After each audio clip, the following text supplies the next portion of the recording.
Bueno, muchas gracias. Es un gran gusto estar aquí en el Instituto Francés de América Latina, de Cinema. Y también es un gran gusto estar en esta presentación que ha sido organizada por el Centro de Información de las Naciones Unidas y por el Alto Comisionado de las Naciones Unidas para los Derechos Humanos, que ante el silencio de tantos organismos internacionales sobre lo que pasa en México, esas dos agencias de las Naciones Unidas han sido muy activas, muy importantes, y han estado defendiendo aquello que las entidades internacionales no quieren ver en este país: las violaciones contra los derechos humanos, la violencia contra los periodistas, pero también quiero decir que no solamente la violencia contra los periodistas, es la violencia contra los defensores de los derechos humanos, contra los defensores del medio ambiente y, sobre todo, contra las mujeres de este país. Entonces, bueno, yo quisiera que nuestros anfitriones iniciaran: Giancarlo Summa, del Centro de Información de las Naciones Unidas, y Jan Yarab, es el representante de México del Alto Comisionado de las Naciones Unidas para los Derechos Humanos. Bueno, buenas noches a todas y todos. Es un placer estar aquí para poder conversar, aunque acabamos de asistir a un film tan dramático, tan verdadero, tan bello también desde el punto de vista documental, pero realmente dramático. Y varias de las personas que vimos ahora filmado, nosotros los conocemos porque en los últimos años trabajando sobre esos temas son también, bueno, personas que venimos trabajando, haciendo cosas, intentando hacer lo posible para mantener la atención sobre esta cuestión y, digamos, empujar de la medida posible sin graves resultados hasta ahora, que la lucha contra la impunidad llegue a algún resultado. Nosotros, como Naciones Unidas, o sea, el Alto Comisionado de Derechos Humanos, la UNESCO, nosotros del Centro de Información de la ONU, junto con la Embajada de Francia aquí en México, por tanto estamos aquí también en una de las sedes aquí de la diplomacia francesa, aquí en el IFAL, y junto también con la agencia de noticias France Press, para la cual también Javier Valdés trabajaba, y finalmente con la Universidad Iberoamericana lanzamos un premio de periodismo Javier Valdés de Prensa y Derechos Humanos. La primera edición, la primera premiación se realizó el 3 de mayo pasado. El 3 de mayo es el Día Internacional de la Libertad de Expresión. Otorgamos el premio, esa primera edición, a Daniela Rea, que también es una periodista de gran calidad, de gran coraje, que trabaja junto con muchos otros compañeros. Digo compañeros porque yo, antes de trabajar para la ONU, fui periodista por muchos años. Me siento además, digamos, en casa con esos temas. Y demos ese premio exactamente de periodismo de derechos humanos a la memoria de Miroslava, a la memoria de Javier. Y bueno, porque también, si posible, no sea más para hacer memoria, sino, digamos, avanzar en las cuestiones. Desafortunadamente, después del premio también mataron a por lo menos un periodista más, o sea, lo que se va del año son 6 periodistas asesinados en México. Periodismo de derechos humanos porque, como alguien decía aquí muy justamente en el documental, este trabajo de contar lo que los poderes formales o fácticos del país no quieren que se cuente es también en sí una defensa de los derechos humanos. El derecho a la información y a la libertad de expresión es un derecho humano fundamental, básico, el artículo 19 de la Declaración Universal de Derechos Humanos, que este año va a cumplir 70 años, y aún así, entonces hay esta total, digamos, cuestión, esta coincidencia entre hacer periodismo, arriesgar la vida, desafortunadamente, haciendo periodismo, y la defensa de derechos humanos. Las dos cosas van juntas y, desafortunadamente, la violencia va juntas también. Solo para terminar, sí, como decías tú en algún momento, digamos, México es uno de los países más peligrosos en el mundo para hacer periodismo. Este año el único país donde se mataron más periodistas es Afganistán, porque hubo un atentado al inicio de mayo, era el último día de abril, no sé, hace poco, donde mataron en un mismo día 9 periodistas en Kabul. Y fue un atentado contra los periodistas. Los talibán allá, digamos, quisieron, realmente el blanco fueron los periodistas, fueron víctimas colaterales. Decidieron matar a los periodistas. ¿Y por qué? Bueno, porque matando a los periodistas, de hecho, se intenta no matar la verdad, pero silenciar la verdad. Y todos los regímenes o grupos o regímenes autoritarios o intereses autoritarios en algún momento van detrás a los periodistas. Y en algunos países lo hacen con medios más legales, digamos, o por lo menos sin sangre. Se pueden procesar, se pueden pedirle resarcimientos millonarios, etc. Hay varias formas, o se puede cortar la publicidad, etc. Y bueno, en otras circunstancias se matan, se decide matar, o antes de matar, amenazar, agredir, etc. Y todo, digamos, una serie de cosas que se pasan. Entonces, esta lucha por la libertad, para el derecho a la verdad de la información, es una lucha que los compañeros periodistas, los defensores de derechos humanos llevan aquí en México.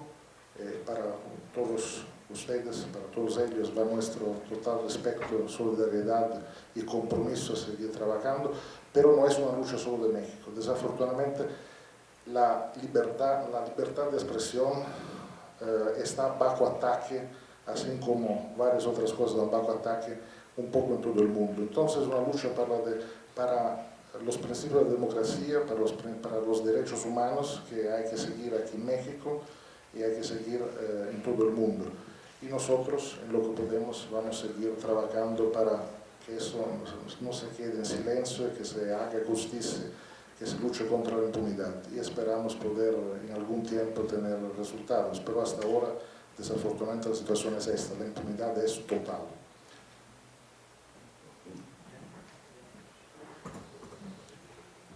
Buenas noches. Yo quiero empezar agradeciendo al autor y su equipo, el equipo de autores de este documental, porque es un drama shakespeariano, una tragedia shakespeariana que se desarrolla con siempre unos que comentan sobre las muertes de otros y después caen. Es una gran obra de arte y además es una ilustración de todo este fenómeno y puede ser vista, yo espero que sea vista en el mundo entero para ilustrar este fenómeno que tiene tantas modalidades y ustedes lograron presentar prácticamente todas en forma de un documental, en forma de arte, que corresponde a lo que en otra forma dicen los relatores especiales sobre libertad de expresión de ambos sistemas, Interamericano Universal, David Kay y Edison Lanza, quienes visitaron el país a finales del año pasado. Está todo esto. La violencia en un contexto de colusión entre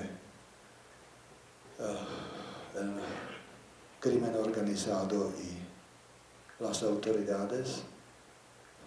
Es particularmente horrible ver este cinismo de Javier Duarte, ¿no?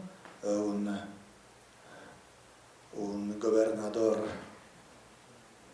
criminal, un gobernador asesino que dejó Veracruz lleno de fosas comunes que hoy se investigan sus sus mandos de seguridad por haber ordenado y implementado estas desapariciones forzadas, como se muestra, él se presenta como quien tiene la mano dura contra la delincuencia, y el otro gobernador de Quintana Roo, lo mismo. Entonces, es esos niveles de cinismo también que nos muestra este. Pero también la otra dimensión, que es la censura por las autoridades, censura directa, como vemos en el caso de Carmen Aristegui, cuando una gran figura de periodismo investigativo en México descubre un hecho importante, quien es despedido es la periodista y su equipo, ¿no? Y evidentemente entra también el otro aspecto que también mencionan los relatores, y es cómo funciona la censura indirecta. Quienes corren el riesgo son los periodistas críticos, investigativos. Y hay otros que también también se ven en la película, quienes tienen un rol contrario, quienes reciben dinero en un sistema que permite que se gastan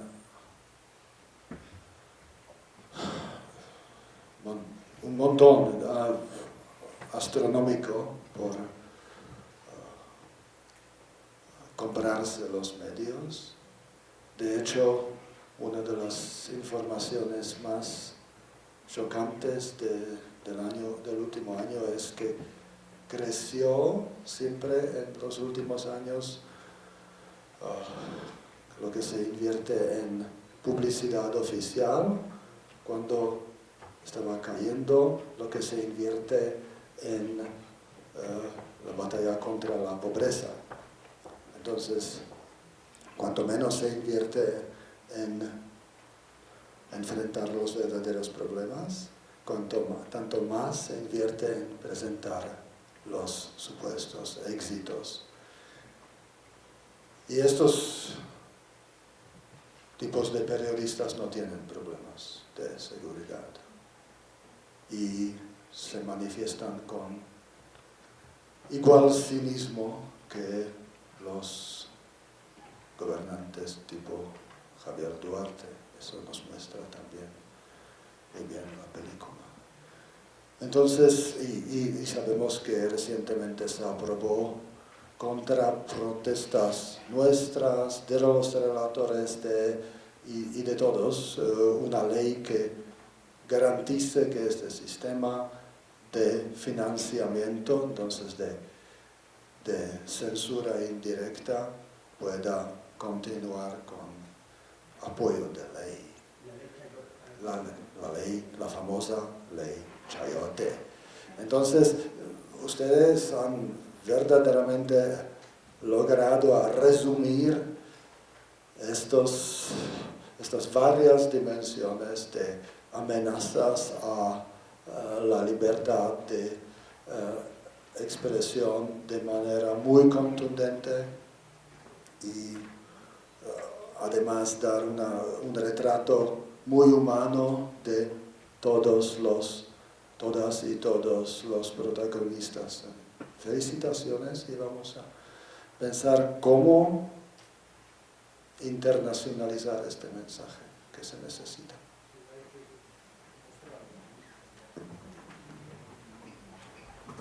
Para nosotros en Ojos de Perro es muy importante que esté aquí Lucía Lagunes, de Comunicación e Información para la Mujer, de CIMAC. La editora de nuestro documental, Gabriela Retes, hizo un trabajo inmenso reduciendo el esfuerzo que Coista, Juan, Fe y los demás compañeros intentamos poner en este documental. Y ella decía, es que hicimos un documental muy feminista. Y yo, o sea, es que esa jamás fue la intención. O sea, nunca quisimos hacer un documental con una intención u orientación o propósito de una causa. Pero es feminista porque refleja lo que ocurre en el periodismo mexicano. Es feminista porque, o sea, sin hacer ningún esfuerzo, pone a quienes están en la línea de fuego del periodismo en México, que son mujeres. Y también, en este caso, hay muchas mujeres que son víctimas de la violencia, que están expuestas, que están... O sea, a mí me inquieta muchísimo el nivel de vulnerabilidad, pero también la valentía de muchas de nuestras compañeras, que son reporteras y también editoras y directoras de medios de comunicación. Entonces, por eso pensamos que era muy importante tener el punto de vista de una organización como CIMAC, que dirige Lucía Lagunes, sobre el tema de las periodistas que están haciendo la mayor parte del trabajo periodístico en este país. Muchas gracias, Temoris. Como bien decía Jan, este documental nos deja un poco con la garganta y el nudo, efectivamente, porque hay muchas compañeras, compañeros que nos hacen falta hoy, que le hacen falta a la sociedad mexicana y que le hacen falta a la democracia mexicana. No solamente porque fueron asesinados, muchas otras tuvieron que dejar este país para permanecer en vida. El 2 de junio, una joven de Oaxaca, obligada por su jefe a cubrir una campaña del candidato de su primo, fue asesinado en la madrugada. 25 años tenía la compañera. Ella nunca debió de haber perdido la vida como ninguna de nuestras colegas y nuestros colegas. Y la respuesta de la justicia mexicana fue no hacer nada. Y Javier decía algo y Miroslava decía algo que me parece que es lo que nos tiene que mover hoy. El silencio no es la alternativa. Quedarnos calladas, quedarnos callados. Quedarnos como simplemente espectadores no es la alternativa en esta sociedad. El documental que Temoris nos presenta y que el equipo nos presenta de Ojos de Perro nos habla de la vulnerabilidad y la debilidad de esta democracia mexicana que permite que a las y los periodistas nos asesinen y nos amenacen. Que el sistema de justicia no investigue y lleve precisamente a la justicia a quienes mandaron, a quienes fueron los actores intelectuales y a quienes ejecutaron. Hoy Carmen Aristegui nos decía, la justicia le dio la verdad, le dio la razón, nunca debieron de haberla despedido de MBS, el contrato debería de estar vigente y eso yo creo nos tiene que dar esperanza. ¿Sí? 10 meses la sacaron del aire, la queremos 10 meses al aire, que cumpla el contrato en MBS. Me parece que lo que va terminando este gobierno de Enrique Peña Nieto va dejando un enorme México lleno de sangre y que no queremos. Las y los periodistas no queremos seguir reportando crímenes, asesinatos, queremos hablar de otros temas también, pero es difícil cuando está enfrente. No nos podemos hacer a un lado, no podemos voltear a otro lado y hacer como si no pasara nada. Y hablar del sistema mexicano y de la democracia es hablar también de la violencia feminicida que mata en este país a 7 mujeres cada día, como si fuera una simple cifra. Y no somos una cifra. Somos seres humanos que estamos siendo asesinadas por las personas que se supone nos tendrían que amar. Y esas mismas personas son las que nos arrancan la vida, muchas veces delante de nuestros hijos. Y la justicia mexicana voltea para otro lado. Nosotras no debemos voltear para otro lado. No es tiempo de guardar silencio. Y por eso es tan importante este documental, porque no solamente nos va reportando la vida de cada uno de nuestras compañeras y compañeros, sino nos va mostrando el entramado de la impunidad, que no es solamente el Ministerio Público o una mala investigación. Es la criminalización que se suele hacer de los periodistas cuando dicen que andaban en malos pasos, que algo tendrían que tener, que seguramente no era periodista, era taxista.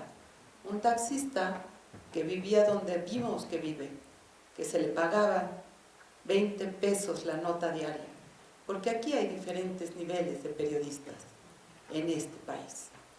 Los que vimos que viven como viven y que hacen periodismo poniendo de sus salarios a través de otras vías. Eso también nos coloca en vulnerabilidad. Y en el informe reciente que hacen los relatores de libertad de expresión, precisamente señalan la responsabilidad de las empresas periodísticas para garantizar que las y los periodistas tengamos seguridad. Y una seguridad es tener condiciones de trabajo dignas, tener salarios dignos, tener condiciones dignas para ejercer el periodismo. Porque en esta cadena de complicidades, las y los periodistas somos el primer eslabón de la información y somos el eslabón más débil. Por eso nos matan. Nuestros editores, los dueños de los medios, tendrían que haber hecho una gran huelga. Una plana, la primera plana, sin una sola letra. Todas las televisoras y los noticieros, sin una sola noticia, en protesta de lo que está pasando, porque somos sus trabajadores a los que están asesinando. Y por eso el documental me parece fundamental, porque nos está hablando de los distintos niveles de complicidades. Desde la Presidencia de la República, ahora que veía este recordatorio del 2017, cuando salimos a la calle en Gobernación tras el asesinato de Javier y después de Miroslava, y después de 11 periodistas asesinados los primeros 3 meses del 2017, donde se comprometieron, como ustedes lo vieron, a redoblar esfuerzo, y estamos llegando al sexenio, a la parte final del sexenio de Peña Nieto, sin él cumplir esa palabra, ese compromiso. Fueron simplemente eso, palabras al aire. Y acá, de este lado, seguimos poniendo el cuerpo, seguimos poniendo a las y los muertos y no queremos. Algo que creo que nos faltó, Temoris, es que pese a todo, los periodistas nos hemos organizado y salimos a las calles después de muchos años y nos hemos ido articulando a través de redes, porque efectivamente queremos seguir haciendo periodismo y queremos ser periodismo manteniéndonos vivos. No queremos morirnos, no queremos ser héroes, no queremos una placa, queremos simplemente seguir siendo periodistas. Muchas gracias.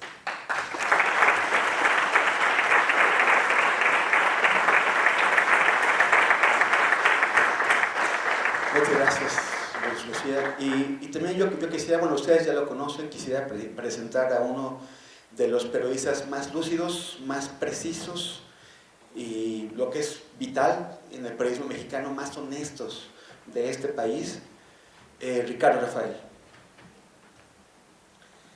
Te agradezco mucho tus palabras, me honra estar en este lugar. La segunda vez que veo el documental y sentí todavía con mayor fuerza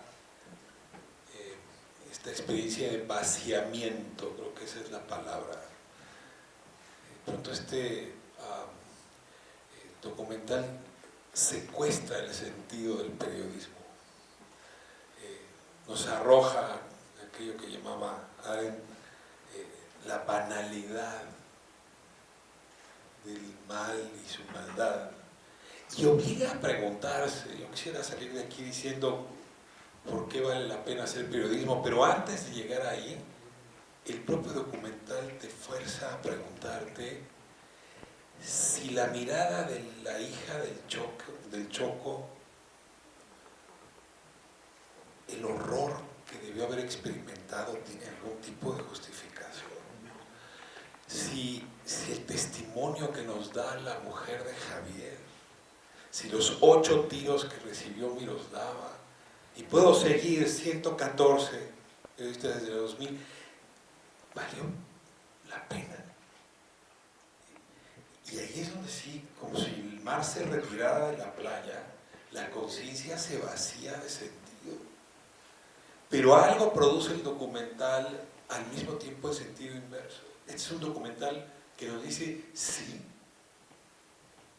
la verdad no puede matarse, no puede silenciarse, porque entonces todas y todos estaremos vaciados de sentido, porque perderemos esencia humana y posibilidad de tener un espacio común de coexistencia pacífica. Este es un documental en sentido profundamente valiente porque le da significado al oficio periodístico. Hay muchas frases que se quedan atrapadas en las neuronas y en la entraña y en el corazón. Una en particular que me jode las 2 veces que lo he visto es esta donde Javier dice, da cuenta de la indolencia de la mayoría frente a este hecho. Cuando dice, pareciera que la gente está más interesada en ir, que le entreguen un televisor del gobierno, que interesada en esto que está ocurriendo. Y eso me fuerza, en lo individual, lo conjugo en primera persona singular, me fuerza a preguntarme cuál es mi televisión. Es decir, ¿cuál es eso que yo estoy persiguiendo en lugar de atender lo fundamental? Y luego me esfuerzo al plural. ¿Qué estamos haciendo el resto de la sociedad y del gremio? Porque es cierto, si lo dices bien, nos hemos medio articulado. Pero a ver, si en Irlanda, si en Italia, si en Colombia pudieron frenar a estos criminales que trabajan en el gobierno y fuera del gobierno, fue porque el gremio se puso un alto, se comprometió a hacer las investigaciones que estaban originalmente haciendo los periodistas, porque devolvió la amenaza y les elevó el costo a los asesinos de seguir atentando contra periodistas. ¿Por qué no hemos sido capaces, no de hacer redes, sino de plantarnos con nuestras investigaciones para subirles el costo? Y sí me llego a temer que estamos muy ocupados con nuestros televisores, que estamos muy distraídos con quién sabe qué otra cosa. Y cuando lo digo en plural, desde luego no estoy hablando al periodista del Noroeste, o al periodista del Diario de Juárez, o al periodista del Mañana. No, estamos hablando de estos chilangos, ¿no?, que nos llamamos periodistas nacionales, bien representados en este documental por Carlos Marín, ¿no? Ese fotógrafo desconocido que seguramente estaba en un piquero. A ver, ese señor es cómplice de lo que está ocurriendo, es cómplice del vaciamiento de sentido.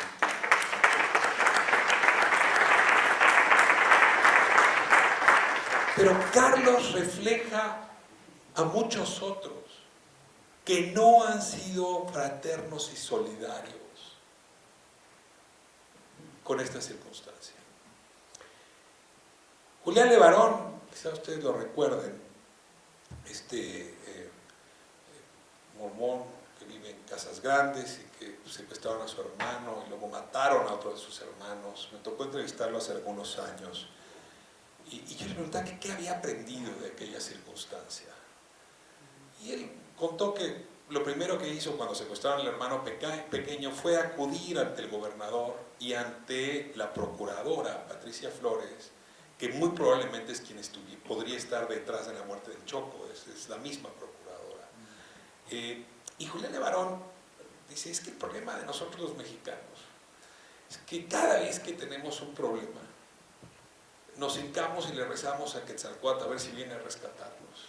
Y mientras más le imploramos a Quetzalcóatl, aumenta la posibilidad de que venga Hernán Cortés y nos corte a todos la cabeza. Yo me rehúso a rezarle a Quetzalcóatl y me rehúso a suponer que un milagroso líder político va a hacer que el 2 de julio o que el 10 o que el 1 de diciembre este país cambie. Porque lo que Julián estaba diciendo es que nos toca ser el adulto en casa como periodistas. Y sí nos toca enfrentar juntos esta circunstancia. Y sí requerimos a los medios grandes subidos en este esfuerzo, porque sin ellos no vamos a poder generar una amenaza creíble a esos que están atentando. Ahí hay un trabajo para dotar de sentido no solo nuestra labor, sino las condiciones de nuestra materia de trabajo. Y yo creo que este documental es el mejor instrumento que yo hoy conozco para convocarnos en una misma dirección, porque logró en 1 hora 40 sintetizar demasiadas semanas, meses y años de dolor, ponerle rostro a las vidas, demostrar que no era un fotógrafo menor y después de vaciar de sentido, dotarnos de herramientas para la batalla. Y en ese sentido, pues a Costas, a ti, a la productora, a quienes hicieron esto, a Gabriela, en fin, felicitarles, porque salgo de aquí convencido de que estoy en el oficio correcto, a pesar de todo. Muchísimas gracias.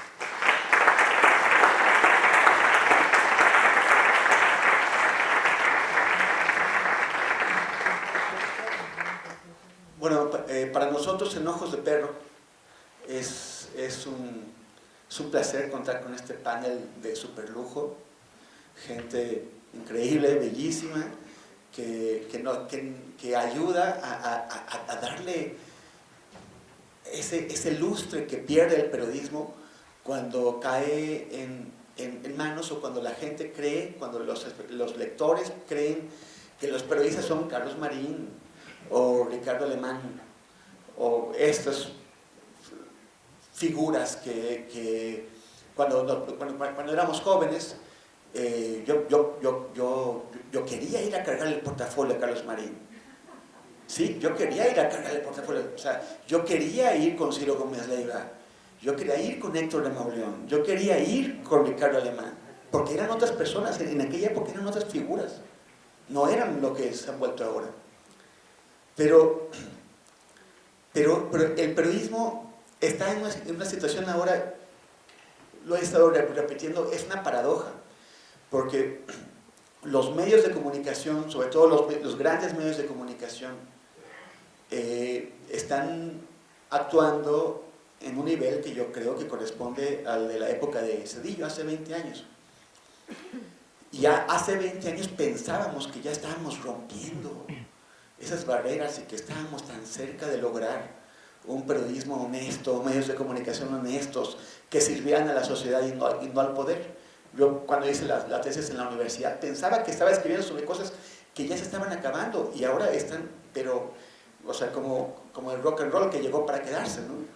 Pero el tema es que no llegó para quedarse y podemos cambiarlo. Mientras los grandes medios de comunicación se están comportando como hace más de 20 años, nunca en la historia de este país hemos tenido tanto y tan buen periodismo de investigación. Los periodistas nos sentimos siempre muy frustrados porque vamos a hacer un reportaje y decimos, bueno, ya conté la historia que está pasando aquí, tan grave, y no cambia nada, y te desesperas, porque piensas que tu trabajo no sirve para nada. Pero de pronto, ves que sí. Este gobierno, este régimen, ha sido demolido por el periodismo. Fue el equipo de Carmen Aristegui, Daniel Lizárraga y sus compañeros quienes expusieron la hipocresía y la vergüenza del presidente de la República Mexicana viviendo en casa de un contratista que recibía multimillonarios, con contratos públicos. Fue Pablo Ferri, un periodista español, quien descubrió que el ejército mexicano, descubrió y comprobó que el ejército mexicano había cometido una masacre en Tlatlaya. Fuimos un grupo de periodistas muy amplio, quienes nos dedicamos a demoler la mentira histórica del gobierno mexicano en Ayotzinapa. Fue Laura Castellanos, una inmensa periodista, quien se arriesgando la vida, se fue a meter a Patzingán para obtener los 41 testimonios que demuestran que la Policía Federal cometió un asesinato, masacraron a 16 personas. Fueron otros grupos de periodistas quienes exhibieron, descubrieron, investigaron y exhibieron la estafa maestra, los fraudes de Javier Duarte, los fraudes de Roberto Borges. El periodismo mexicano está más vivo que nunca a pesar de sus medios, a pesar de los medios de comunicación y a pesar de los dueños de los medios que lamentablemente no son periodistas, tienen otros intereses. Este documental, me han preguntado un buen de veces, nos han preguntado a nuestros compañeros, si no va a tener el efecto de vaciar las facultades de periodismo, las escuelas de periodismo. Y una compañera me decía, mira, si algunas personas que no quieren ser periodistas de verdad, que no están preparadas para ser periodistas, se dan cuenta con ese documental de que no es lo que quieren, está muy bien. Está muy bien, no pasa nada. Porque el periodismo no es una cuestión de un título, es una cuestión de pasión. Es una cuestión de compromiso. Y este documental es también una historia de lucha, de resistencia, de gente que no se rinde, de gente que no lo pudimos poner porque no nos dio tiempo. O sea, la verdad es que ya es muy largo el documental y dejamos un montón de cosas fuera, pero como decía Rocío Gallegos, que entonces dirigía el diario de Ciudad Juárez, yo le decía, Rocío, ¿y cómo ustedes con esta presión que tienen, cómo siguen trabajando? Y ella me respondió, mira, Temoris, si los juarenses, viviendo en la ciudad que viven, con los peligros que enfrentan, se levantan temprano cada día y salen a trabajar, nosotros no podemos hacer otra cosa. Esa es la función, el compromiso y el valor del periodismo, que en gran medida está llevado por mujeres. No sé si todavía tenemos tiempo para preguntas o algo, no sé qué es lo que... ¿Sí? ¿Sí? Bueno. ¿Alguna pregunta? Hola, muy buenas noches. Mi nombre es Ángel Esparra. Soy un simple ciudadano, no tengo... También nosotros, ¿eh? No, pero ustedes son periodistas, son otra cosa. Una pregunta. ¿Cómo saben la diferencia entre un asesinato de un periodista por parte del narco y del gobierno? ¿Cómo saben la diferencia? ¿O lo atribuyen? Lo primero sería hacer una diferencia entre el narco y el gobierno.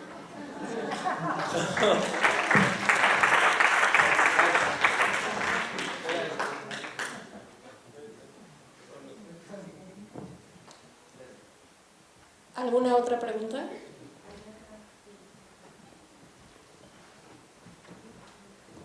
Muchas gracias por el documental, extraordinario, y por los comentarios que nos han dado.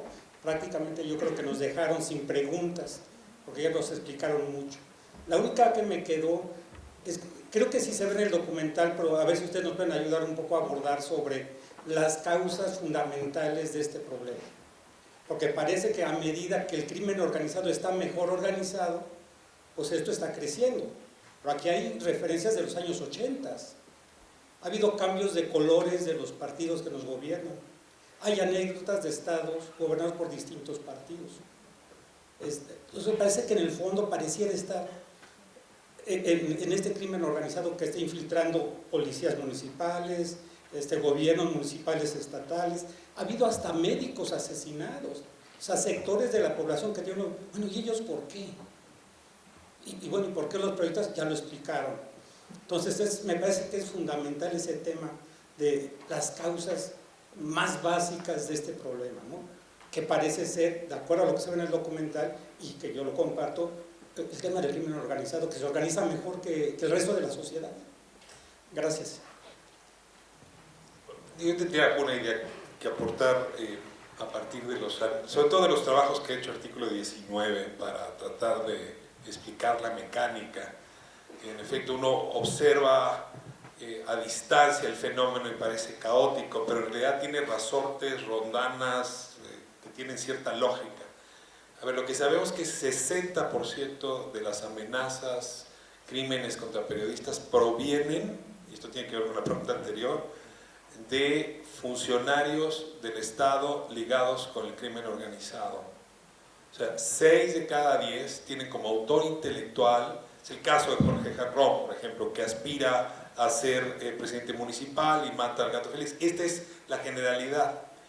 ¿Esto qué quiere decir? Que en el momento en que el periodismo se acerca al corazón de la impunidad mexicana, que es la asociación entre crimen organizado y periodismo, ese corazón de la impunidad reacciona y ataca al periodista. Esto es lo primero que sabemos. Y lo segundo, que es un poco lo que mencionan los periodistas del Mañana y en Tamaulipas, es que la carrera del criminal, del narco, es inversamente proporcional, o es inversa a la del artista de rock. Mientras más famoso es, menos útil es para la empresa. Por eso les importa mucho mantenerse en la oscuridad, y por eso es probable que cuando conozcamos su nombre es porque ya son lastre de la empresa. Entonces, ¿qué pasa? Que tendríamos que ir a por ellos, juntos, para denunciarlos, porque mientras más denunciemos sus nombres y el papel que juegan las empresas, los debilitamos. Si nuestro trabajo periodístico en efecto debilita su poder, y por eso reaccionan como reaccionan.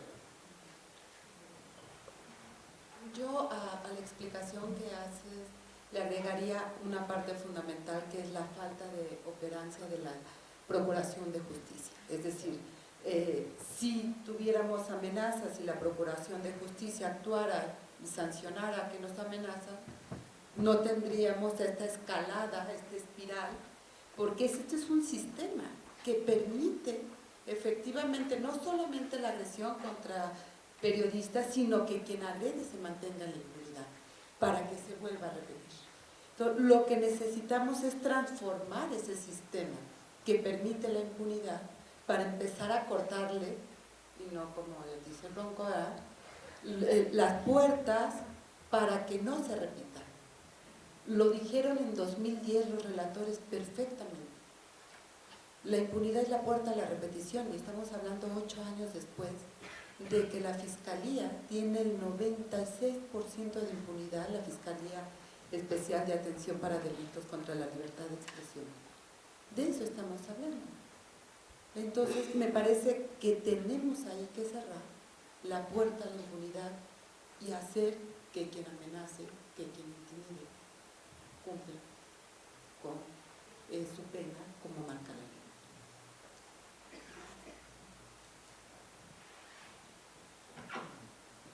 Muchas gracias por eso, porque esto es lo que nuestra oficina, el alto comisionado, sigue reiterando, que la impunidad, de hecho, es el denominador común de los problemas de derechos humanos en México, y en esto salimos un poco del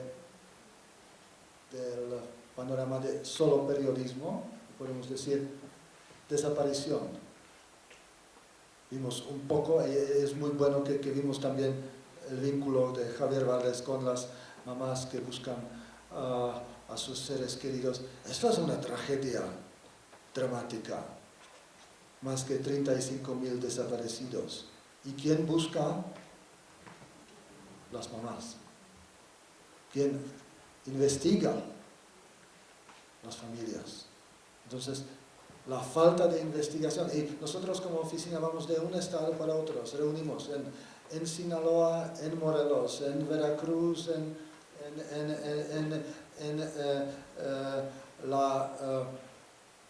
Guerrero, evidentemente, Chihuahua, Coahuila, Nuevo León, y siempre colectivos de mamás que buscan y siempre dicen las mismas historias. Las fiscalías dan un carpetazo, no investigan. Bueno, feminicidios, no se investigan. Agresiones contra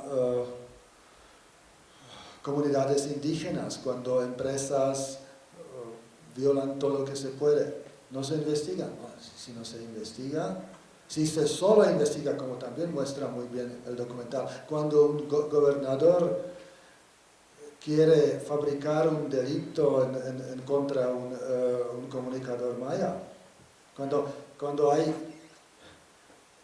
fiscalías no independientes que cumplen órdenes de poder político, de perseguir personas inocentes y no se investigan los verdaderos crímenes, entonces es un problema aún mucho más amplio de solo lo de periodistas. Los periodistas son muy importantes en esto porque porque investigan, porque muestran cómo esta disfuncionalidad del sistema, pero sí es algo aún más amplio, y en esto tiene Lucía totalmente razón, porque qué bueno que después de la visita de los relatores, de la anterior visita, se construyó el mecanismo de protección que en cierta medida ayuda a proteger a los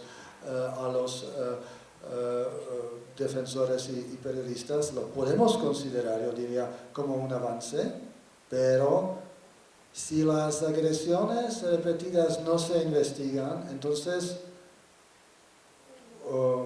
tenemos casos, ¿no? Como vimos de los retratos.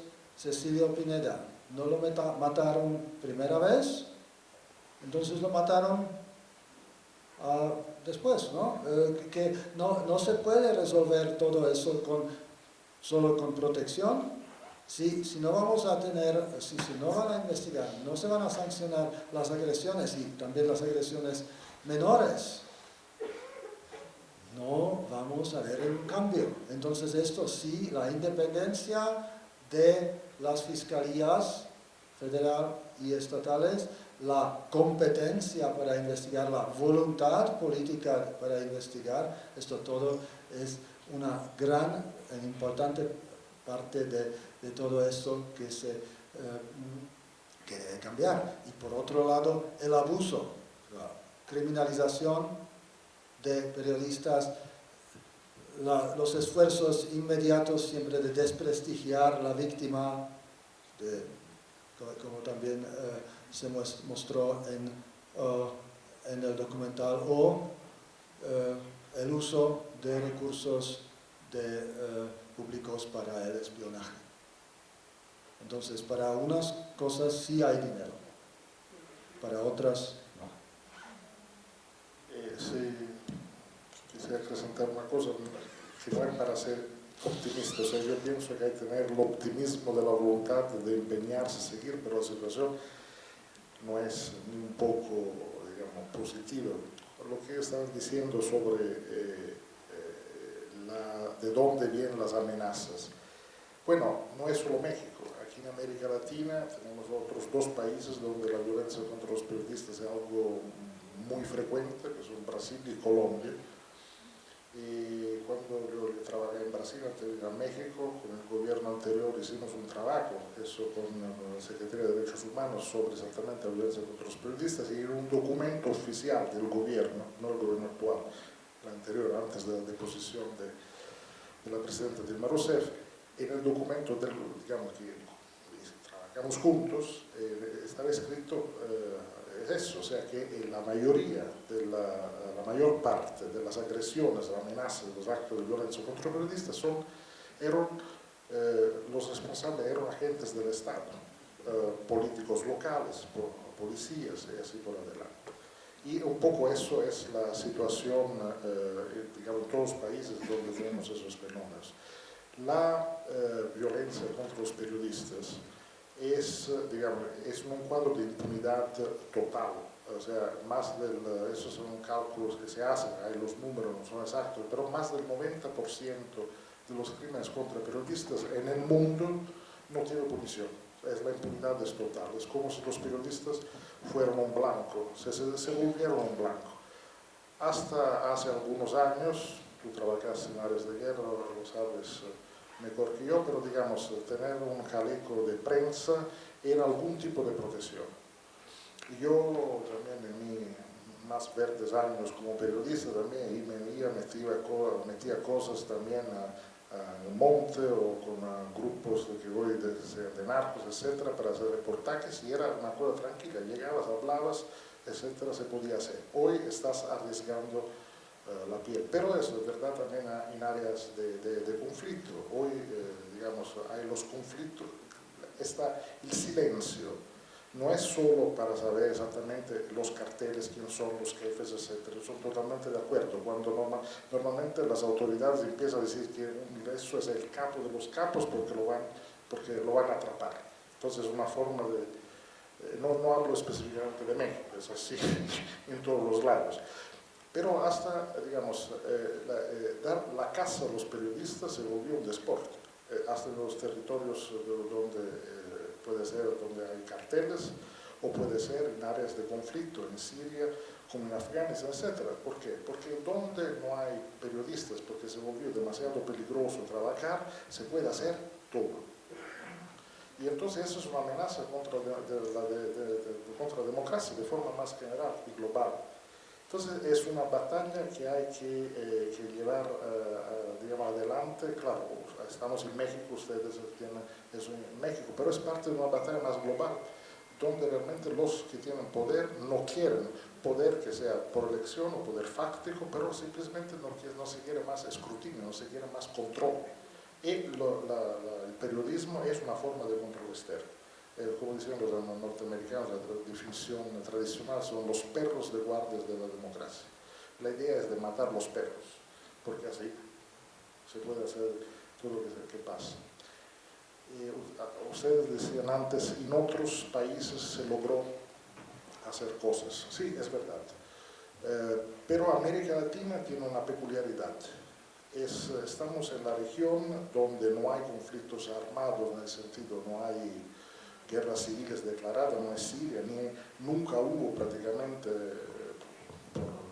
es un continente muy pacífico en el sentido de conflictos entre países, pero es también el continente donde hay el nivel de violencia más elevado en el mundo, donde más se mata gente. Los índices de homicidio por 100.000 habitantes no solo son elevadísimos, como están, siguen creciendo, mientras todo el resto del mundo bajan.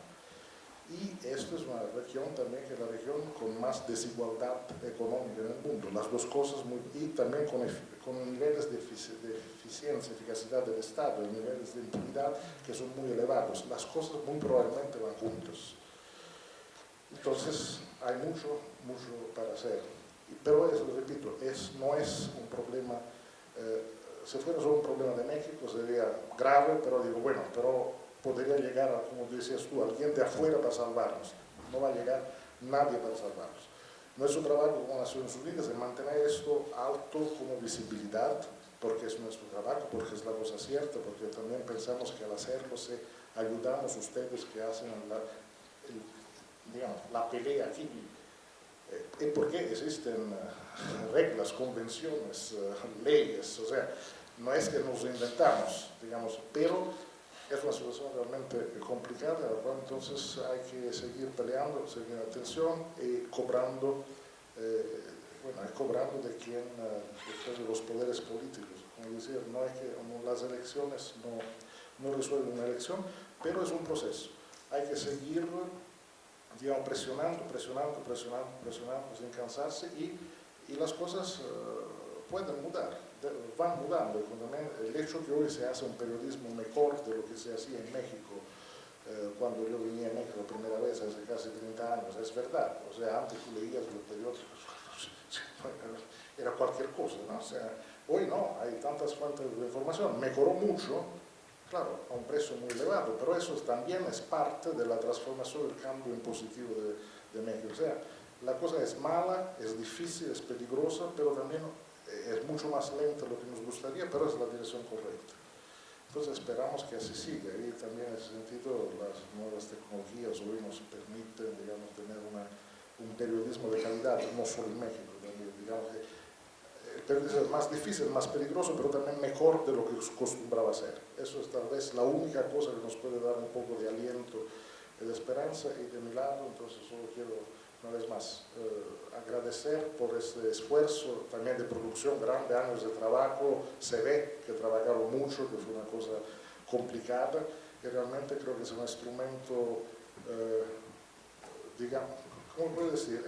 Es un elogio, eso es lo que estoy haciendo, o sea, es pedagógico en el buen sentido, en el sentido que se ve como si fuera un thriller, nos quedamos todos creo 1 hora y 40 mirando así, o sea, que por 1 hora y 40 que se fue muy rápido, pero al mismo tiempo, hasta para alguien que no sabe de lo que se trata, tal vez se puede hacer un despertar. Entonces, mi auspicio y también mi empeño, voy a decir, para lo que podemos hacer es que ese documental, cuanto más gente lo pueda ver, en México, en todos lados, mejor, porque es una contribución que se puede dar, bueno, en homenaje a los compañeros que ya no están, pero también por el futuro de México, de la democracia aquí en México, en América Latina y en el mundo. Gracias.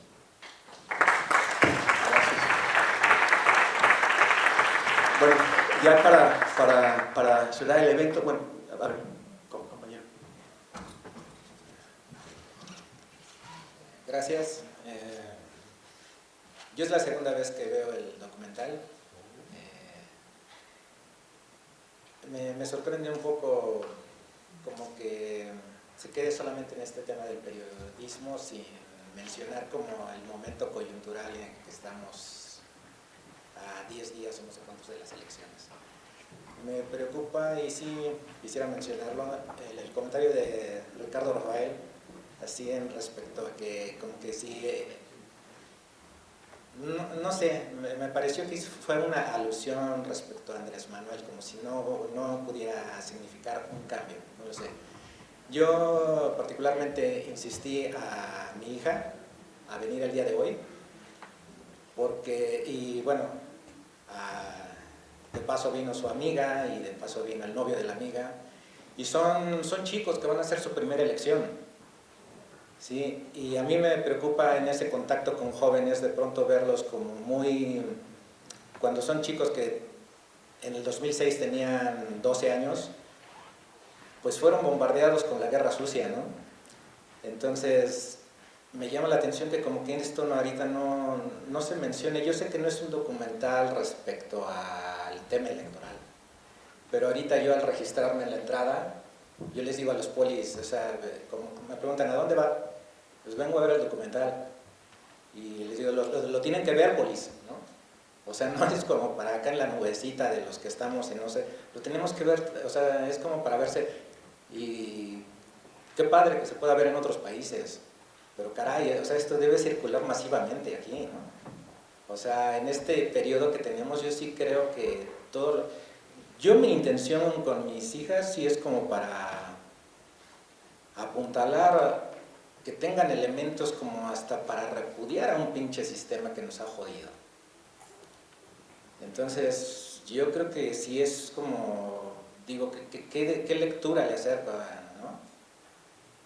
Yo creo que es un tema como importante, que no sé, como que siento que, o sea, como si estuviéramos en cualquier otro momento que no es tal, ¿no? Es lo que quería comentar.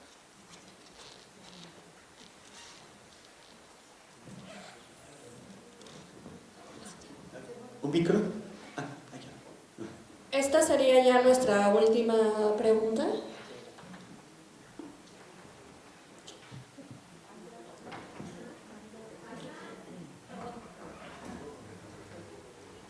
Si no, hay un bar aquí al lado, ahí podemos ir, ¿eh? Claro, sí, todos al bar de aquí saliendo, hay muchas largas pláticas. Bueno, yo concretamente no tengo una pregunta, sino más bien quiero darte a ti las gracias y a todo tu equipo y a todas las personas que están aquí sentadas, porque realmente es un documental perfectamente bien logrado, creo yo. no soy nadie para hacer una crítica para tu documental. Sin embargo, creo que es algo perfectamente bien logrado en el sentido en que al verlo me arrancó lágrimas y me dejó el pecho hundido.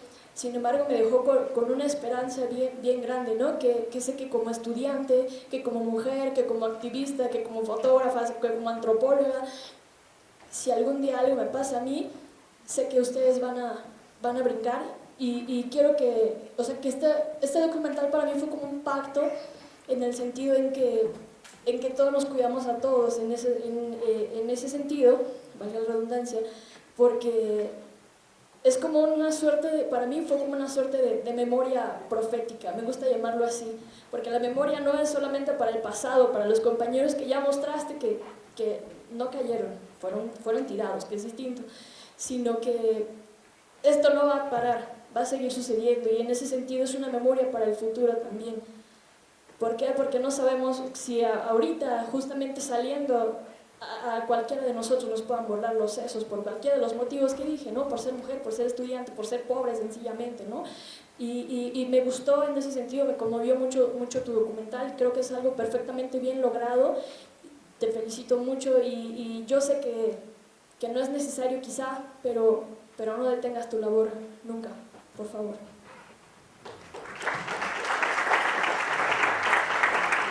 Muchas gracias.